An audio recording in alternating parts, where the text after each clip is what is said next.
I've been working night security at Crestview Financial Tower for almost a year now. It's not a bad gig. Easy money, a predictable routine, and, most importantly, quiet. In this job, a peaceful night is a successful night.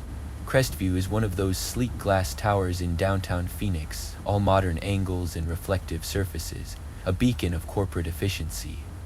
By day, it's a bustling hive of suits, phone calls, and overpriced lattes. But at night, it's something else entirely. The hallways stretch out in eerie silence, the glow from the emergency lights turning everything into a ghostly labyrinth. Most nights, I'm alone. I sit in the security office, monitoring the cameras, walking the floors a couple of times, locking up doors that somehow always seem slightly ajar. It's monotonous, but I prefer it that way. And then there's Frank. Frank is the janitor who works the same shift as me. He's in his early 60s, thin, wiry, with gray hair that clings to his head in patchy wisps. He never really talks, just nods when we pass in the hallways. His eyes always a little too intense, like he's studying me. There's something about him I can't quite put my finger on. Maybe it's the way he moves. Too quiet, like he's always sneaking up on you. Or maybe it's the way he just appears, standing at the end of the hallway, his pale face barely visible in the dim glow of the exit signs. At first, I chalked it up to my imagination. Long shifts, late hours, and the mind plays tricks. But then the weird shit started happening. It began with small things. A door I'd locked would be open on my next round, not forced, just slightly ajar, as if someone had nudged it. Papers on my desk shuffled. My coffee cup moved an inch to the left. Then, one night, I found footprints on the freshly mopped floor near the elevator. Bare feet. The prints led nowhere, just stopped abruptly in the middle of the hallway. That was the first night I felt something deeper than unease, something closer to dread, and then I started seeing him on the cameras. One night, around 2:30 a.m., I was sitting in the security office, watching the monitors, when the static hit. Cameras glitch sometimes, but this was different. The feed from the 16th floor flickered, turning to grainy fuzz for a second.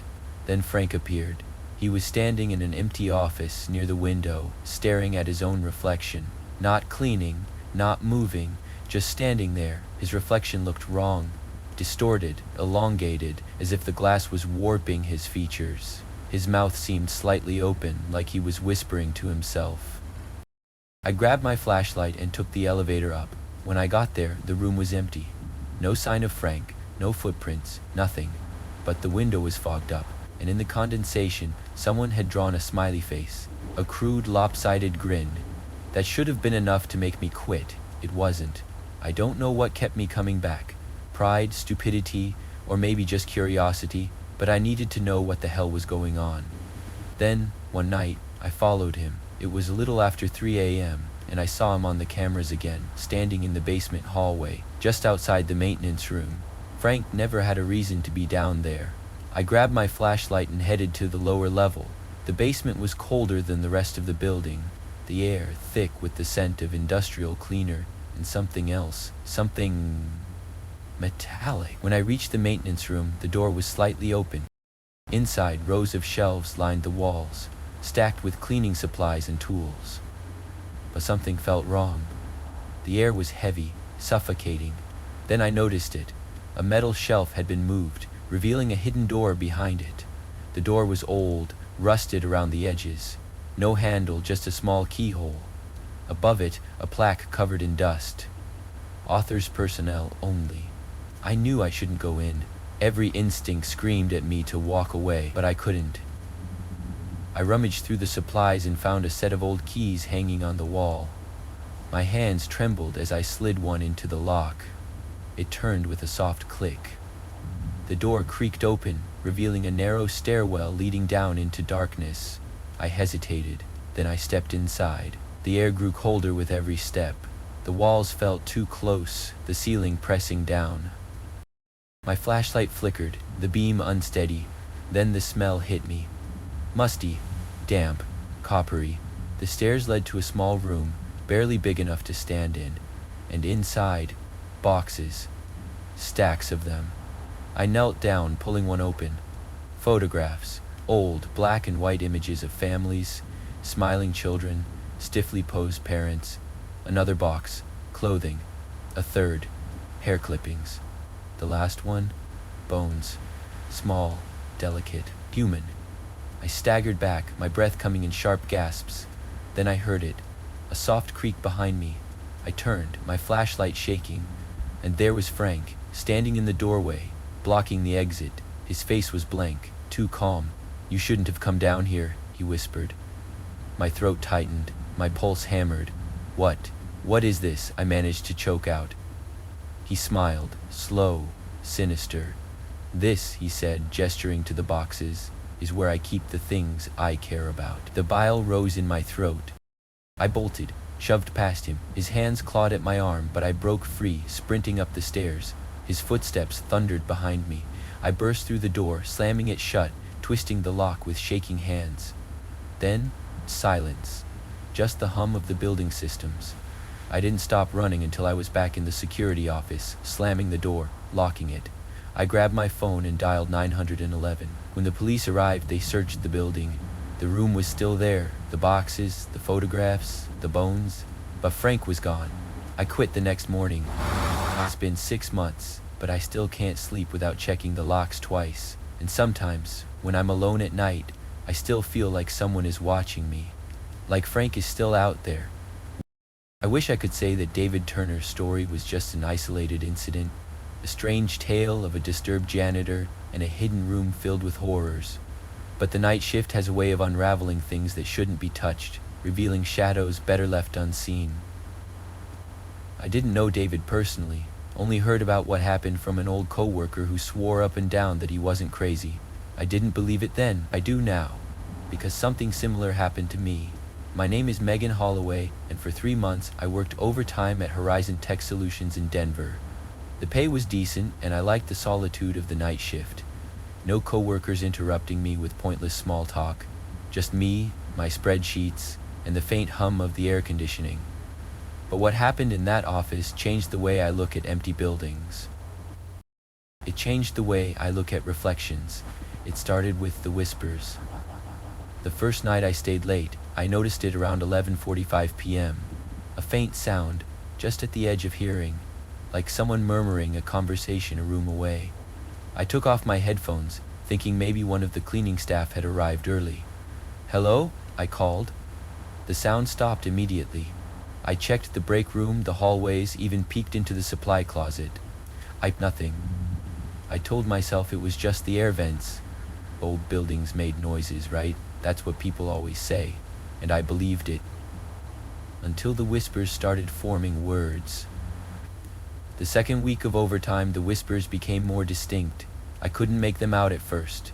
I kept telling myself it was the exhaustion, the fluorescent lights messing with my head. But one night, while reviewing a client proposal, I heard it clearly. "Help me." My stomach dropped.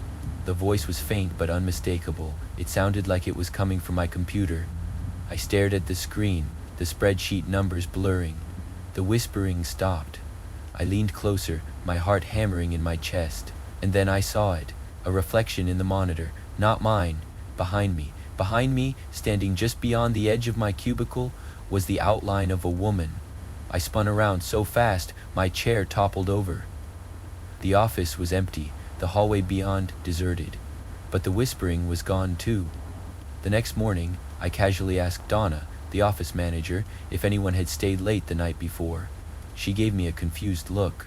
"No, Megan, just you. Why?" "Oh, no reason.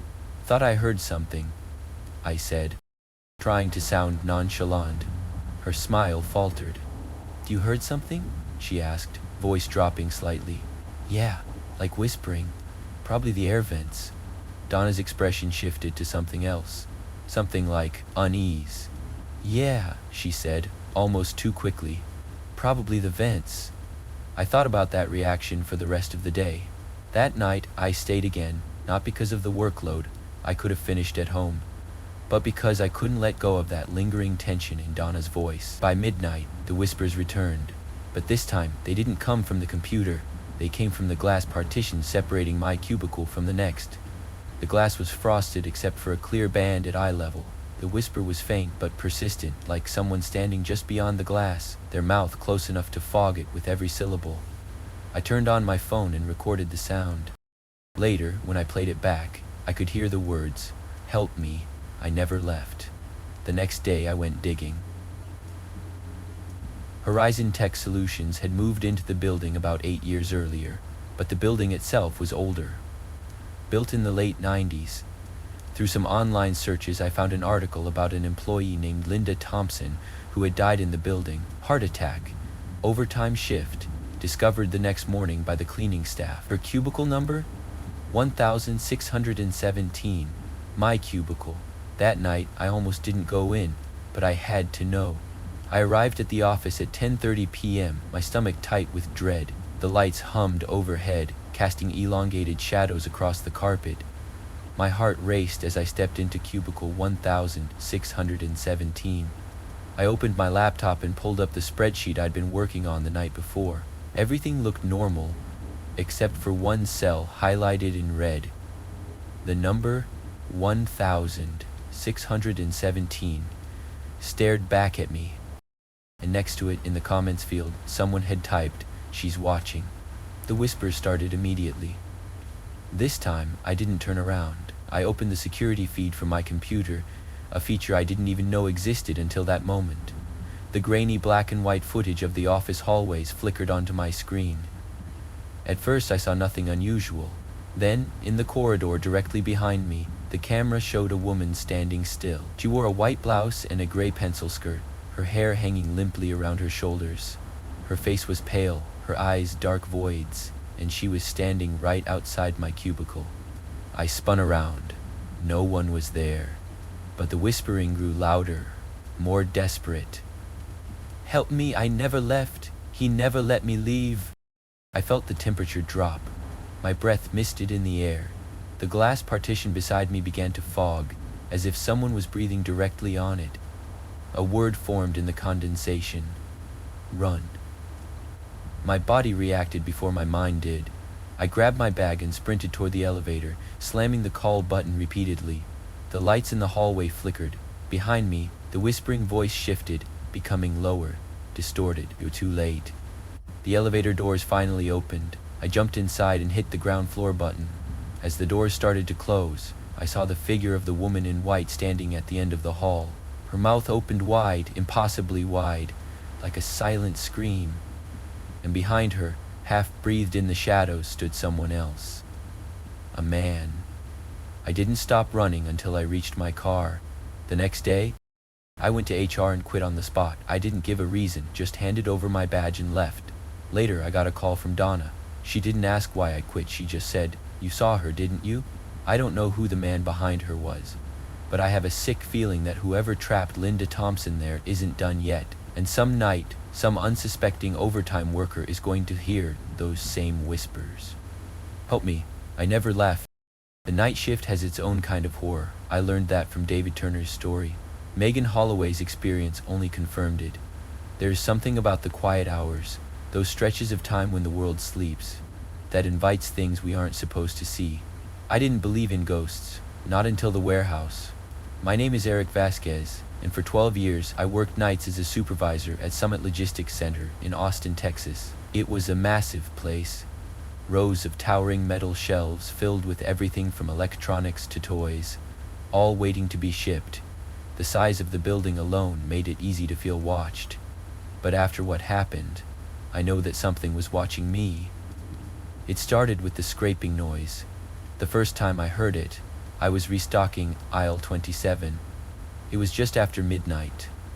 The sound echoed through the cavernous space, a faint metallic dragging sound, like someone pulling a steel pipe across the concrete floor. I turned off the handheld scanner and listened. The noise stopped. I chalked it up to a loose piece of equipment and went back to work. A minute later, it came again, closer this time. I grabbed my flashlight and walked to the next aisle. The beam cut through the shadows, illuminating nothing but stacked boxes and pallets. Then I heard it again, but this time, it wasn't scraping, it was footsteps. I called out, "Hello? Who's there?" My voice echoed back at me. No answer. I swept the flashlight beam across the floor. Footprints, small, dusty footprints, bare feet. They trailed from behind a pallet toward the center of the aisle, then stopped abruptly as if whoever made them had vanished into thin air. The air grew cold, unnaturally so for a warehouse that usually stayed warm from the day's heat. I crouched and touched the footprints. The concrete was ice cold. I stood quickly, heart pounding, and did a full sweep of the warehouse. Nothing. The next morning, I checked the security footage. The motion sensors had triggered several times that night, but the cameras only showed grainy static when I played the clips. A week later, I was working late when the PA system crackled to life. "Eric," a voice whispered. I froze. The intercom was only accessible from the main office, and I was the only one on duty. "Who's there?" I called out. The static crackled again, then, "Come find me." The voice was childlike, soft, but with a metallic distortion beneath it. I bolted to the office. The door was locked from the outside, just as I'd left it. On the desk, the PA mic sat in its usual place. A child's toy lay beside it, a small plastic red fire truck. I stared at it, my mind spinning. I didn't remember seeing it there earlier. I picked it up, turned it over. On the bottom, scratched into the plastic, were the words, "Play with me." The next day, I told my coworker Luis about what had happened. He turned pale. "You saw the truck?" he asked. "Yeah." "Why?" Luis rubbed the back of his neck. "That toy's been showing up for years, man. The cleaning crew finds it in different aisles. They throw it away, but it always comes back." I laughed nervously. "You're messing with me." He shook his head. "Did you ever hear about the kid?" The story went like this. 30 years ago, when the warehouse first opened, a worker brought his 6-year-old son, Daniel Carter, to work during a night shift. The father got distracted and left the boy near the shelves. When he came back, the kid was gone. The police searched for weeks, but Daniel was never found. Luis swore some of the older employees had seen a childlike figure in the aisles late at night. They thought it was Daniel, still lost, still looking for someone to play with. That night, curiosity got the better of me. I stayed late and walked the aisles with my flashlight. I told myself it was just a warehouse legend, a creepy story passed around to mess with the new guy. But deep down, I knew better. By 2:30 a.m., the warehouse was oppressively quiet. The overhead lights buzzed faintly, casting long shadows across the polished concrete floor. I reached aisle 27 and stopped. The toy fire truck sat dead center in the aisle, its wheels slightly turned, as if someone had just pushed it there. The air grew colder. I bent down to pick it up. The second my hand touched the plastic, a whispering voice filled the aisle. "Stay with me." I snapped upright and swung my flashlight around. The beam passed over the shelves, the walls, and then landed on the end of the aisle. A child stood there. He was about 6 years old, wearing pajamas too thin for the cold air. His dark hair was matted to his forehead. His skin was pale, almost translucent. He stared at me, eyes hollow and expressionless. "Play with me," he whispered. I couldn't move. The boy raised one arm and pointed to the toy truck in my hand. I dropped it. The plastic clattered on the floor. The boy's lips curled into a smile. "Now stay." The shelves around me began to shake. The boxes toppled, metal groaned, and the lights above me flickered wildly. I turned and ran. I could hear tiny footsteps behind me, keeping pace. I sprinted down the aisles, weaving through rows of shelves. The footsteps never faltered. I reached the emergency exit and shoved the bar. The door slammed open, flooding the aisle with orange security lights. I stumbled outside, gasping for air. The door creaked shut behind me. When I turned to look through the warehouse window, I saw him again. The boy stood just beyond the glass, his expression blank. His lips moved, but I couldn't hear the words. Then, scrawled across the condensation on the glass, appeared the words, "You promised." The next day I tried to explain it away. Sleep deprivation, a prank, anything to rationalize it. But then Luis called me. "Eric, you won't believe this," he said. "That toy truck, we found it in the middle of the floor this morning. There's something scratched into it. I didn't want to ask, but I did." His voice dropped to a whisper. "Eric, stay." I quit that afternoon. But some nights, When I'm lying awake in bed, I hear it. The faint sound of a toy fire truck's wheels rolling across a hard floor, and the whisper of a child's voice. You promised. If you've read this far, you might think the night shift is cursed. David Turner had Frank. Megan Holloway had the whispering woman. Eric Vasquez had the boy with the toy truck. 3 stories, 3 different places, but the same unsettling pattern. When the sun goes down and the rest of the world sleeps, something else wakes up. Something hungry, something that doesn't belong. I thought these stories were just urban legends passed around online. That was before I met him. My name is Jake Miller, and I drive delivery routes for Swift Track Couriers in Seattle, Washington. Mostly daytime runs, but during the holiday rush, I volunteered for nights. I figured it would be easier. No traffic, quiet streets, fewer people to deal with. It was easier.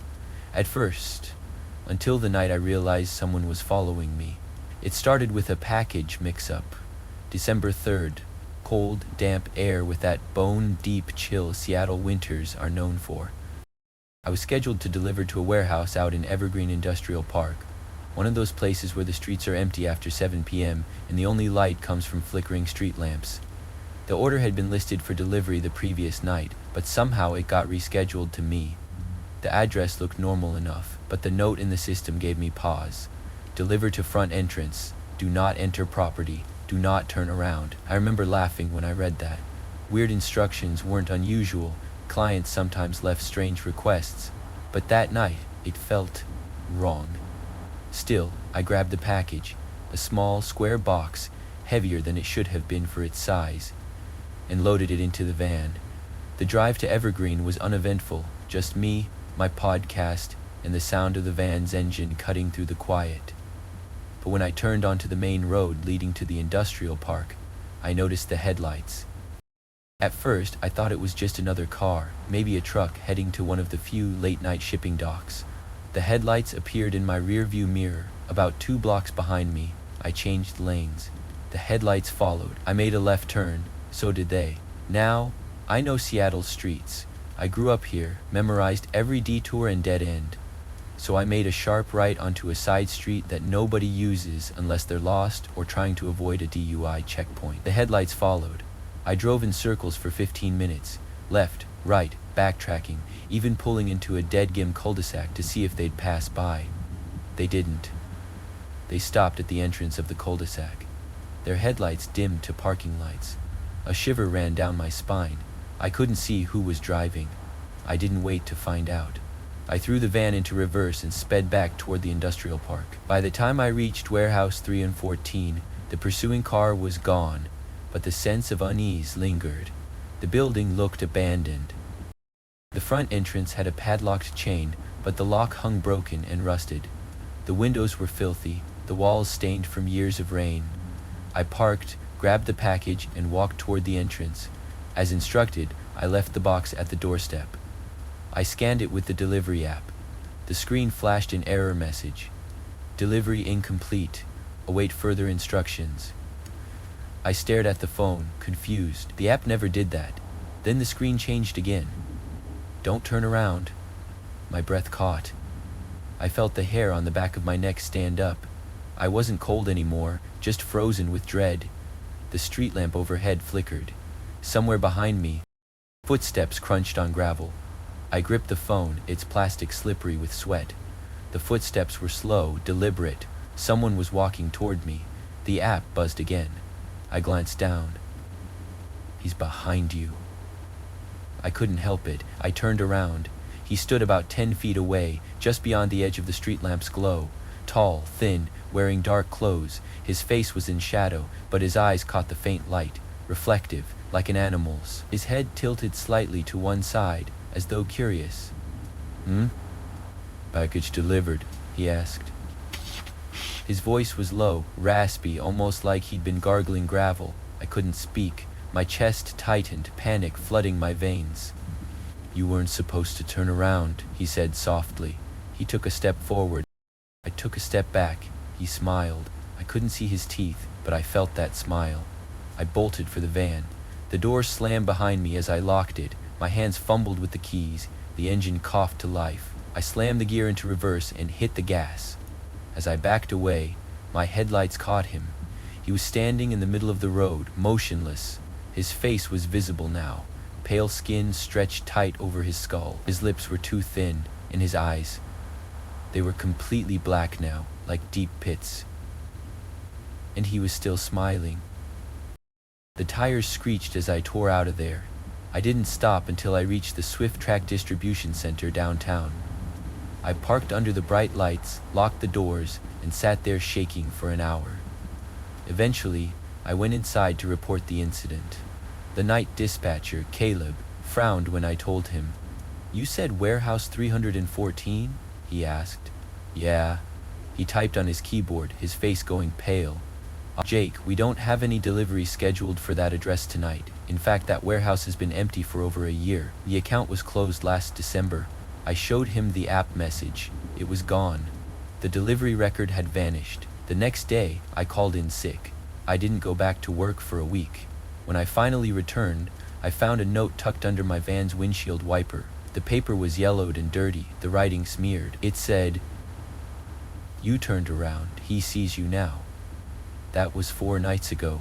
Since then, I've seen that same car, the one that followed me that night, parked down my street.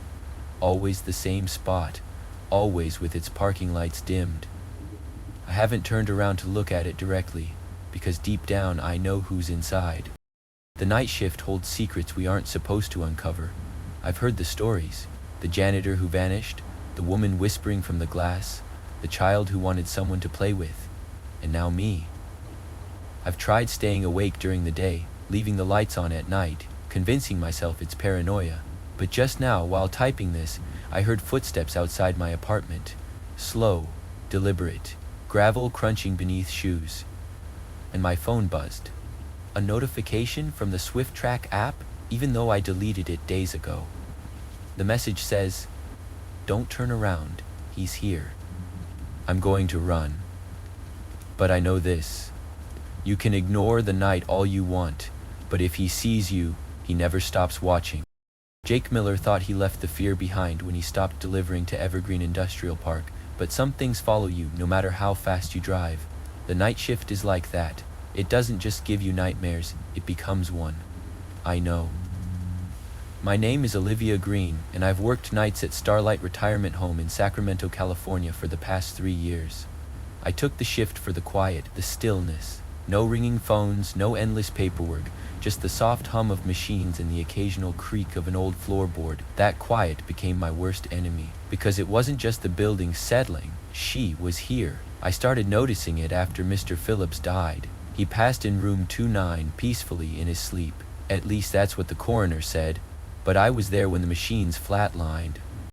I was the one who found him, mouth frozen in a silent scream. Eyes wide open, staring at the corner of the room. He looked like he had seen something horrible. After that night, the music started. I was sitting at the nurse's station, finishing my notes around 1:30 a.m., when I heard it. Soft piano music, tinny, distorted, like it was being played through a broken speaker. It was coming from the East Wing hallway, the one that led to room 299. The lights in that hall flickered sometimes, but that night, they were completely out. I grabbed my flashlight and walked toward the sound. The music grew louder with each step. Old-fashioned piano music, like something from a 1920s parlor. I reached the end of the hallway and stopped. The music was coming from inside room 299. I pushed the door open. The room was empty, bed neatly made. No TV, no radio, nothing that could explain the sound. But on the windowsill sat an old music box, one I had never seen before. Its lid was open, and a tiny porcelain ballerina twirled to the haunting melody. On the inside of the lid, written in faded red letters, was a name, Clara. I reached for the box. The music stopped, and behind me, reflected in the window, I saw her. A woman in a white dress standing just inside the doorway. I spun around, heart hammering in my chest. The room was empty, but the temperature had dropped. My breath fogged the air. On the wall, letters appeared, written as if by an unseen hand across the peeling paint. "It's your turn to stay." I ran. The next morning, I asked Karen, the day shift nurse, if she'd ever seen the music box. Her face paled. "Where did you find that?" she asked. "Room 209, I said. "Why?" Karen hesitated, then lowered her voice. "That music box belonged to Clara Thompson. She was a nurse here back in the 1980s. Worked the night shift, just like you." "What happened to her?" I asked. Karen's lips tightened. "She disappeared," she whispered. "Night, she just vanished. They found her uniform in the hallway and the music box in room 29. I didn't sleep that day. Instead, I went to the local library and dug through old archives. After an hour, I found a newspaper article dated March 14, 1985. Nurse missing after series of mysterious deaths at Starlight Home. The article detailed how several elderly residents died unexpectedly over 3 months, all of them healthy, no signs of distress, just wide-eyed terror frozen on their faces. Nurse Clara Thompson had been on shift during every death. Then, one night, she disappeared. The last line of the article made my skin crawl. Residents often reported seeing a woman in white near their beds shortly before their deaths. That night, I almost called in sick, but I needed to know. I clocked in at 10 p.m. and sat at the nurse's station with the music box beside me. By midnight, the building was silent except for the rhythmic beep of monitors. At 2:07 a.m., the music started again. The music box lid snapped open by itself. The ballerina twirled to the same tinny tune. This time, I didn't run. I followed the sound down the hall toward room 212, Mrs. Patterson's room. The door was ajar, light spilling into the hall. I pushed it open. Mrs. Patterson lay in bed, eyes closed, breathing shallowly, and standing beside her, bent over her ear, was the woman in white. Her dress was old Cashin, lace trailing across the floor. Her skin was grayish pale, lips cracked and stretched into a sinister smile. Her eyes were black voids. The woman turned her head slowly toward me. Her lips didn't move, but I heard her voice. "It's your turn to stay, Olivia." The door slammed shut behind me. The music box's tune grew louder, more frantic. The woman stepped away from the bed and started walking toward me. Her footsteps made no sound. I backed away until I hit the wall. "What are you?" I gasped. Her smile widened. "Clara," she whispered. Her shadow stretched unnaturally across the floor, reaching for me. I lunged for the door, yanked it open, and ran. I locked myself in the medication room and called 911. When the police arrived, they found Mrs. Patterson dead. Her eyes were open, face frozen in the same silent scream I'd seen on Mr. Phillips. They found me, sobbing in the med room. I tried to explain, but the officers exchanged wary glances. One patted my shoulder and told me to take a break from work. I quit the next morning. A week later, I got a call from Karen. "They found something during inventory cleanup," she said. Her voice was shaky. "What?" I asked. "The music box," she said. "It was in room 29 again, the room where it all started. I haven't worked nights since, but sometimes, late at night, when the world is quiet and still, I hear that music, the faint, tinny notes of a ballerina spinning endlessly. And once, when I glanced toward the darkened corner of my bedroom, I saw her, the woman in white, standing perfectly still, smiling, waiting, and I swear I heard her whisper, 'It's your turn to stay.' The night shift has a rhythm all its own, quiet, still, and deceptively peaceful, until it isn't. David Turner saw it in the hidden room beneath the corporate tower. Megan Holloway heard it whisper from her computer screen. Eric Vasquez followed it through the aisles of the warehouse. Jake Miller drove away from it but still feels its gaze.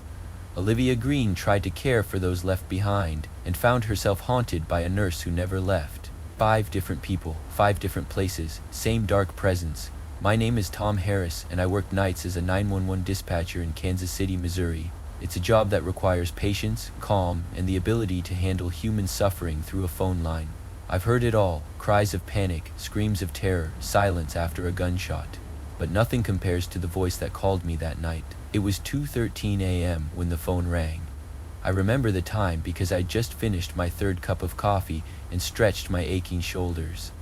The night had been uneventful, Just a few noise complaints and a drunk guy who thought a raccoon was breaking into his car. The call came from a disconnected number. That's not unusual. Old landlines sometimes register oddly in the system, but what was unusual was the location it pinged. 136 Oakwood Lane. The address was only a block away from the dispatch center. The house there had been abandoned for years. Windows boarded up, lawn overgrown, doors sealed with rusted chains. I answered, 911, what's your emergency? Static. I waited. Sometimes older lines crackle before the voice comes through, but this wasn't normal static.